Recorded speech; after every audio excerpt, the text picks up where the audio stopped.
kids from various dysfunctional homes. The main character was Bradley, and he had a friend named Stacy, and they both really hated each other. This was basically the central premise of the show. It was one of those kids shows where the main characters are always having imagination adventures to disguise the fact that the writers can't come up with good storylines set in their actual world. All the characters in Stickin' Around had like exactly one personality trait and exactly one catchphrase, which were then repeated ad nauseum. So Stacy would always be like, "For your big fat information." And Bradley would always be like, "Alias from Uranus." And then there were like two bullies and this other character who always talked really loudly, and I think that was about it. Canadian cartoons often don't have a lot of characters in order to save money on the animation. The one thing I did think was kind of clever about this show was this one very dark running gag they had about one of the characters. She was the sister of one of the bullies, and she was in a great deal of denial over the fact that her dog was dead. She would drag the dog's corpse around with her everywhere, and everyone had to play along so she wouldn't cry.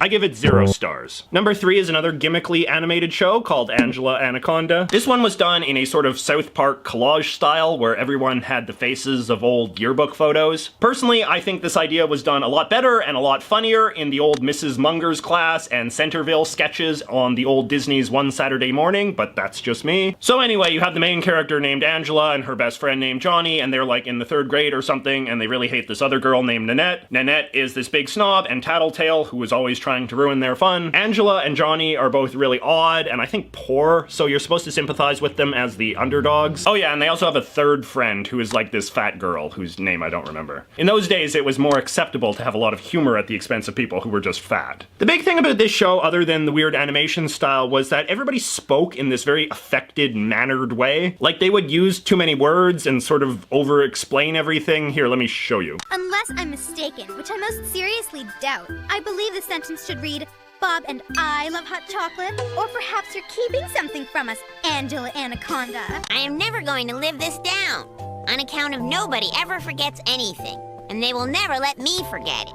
This might be charming at first, but it becomes grating very quickly and makes it difficult to relate to the characters as actual humans instead of just these grotesque puppet things. I give it 0 stars. Number 4 is Ned's Newt. So in this one, which had no particular animation gimmick but was just very badly drawn, you had this kid named Ned, and he fed his newt some special newt food, and he turned into this big chatty newt monster. And the new monster was basically just a ripoff of the genie from Aladdin. He was always cracking wise and turning into different things and even had a Robin Williams style voice. Nettie, my sole purpose in life is to amuse you.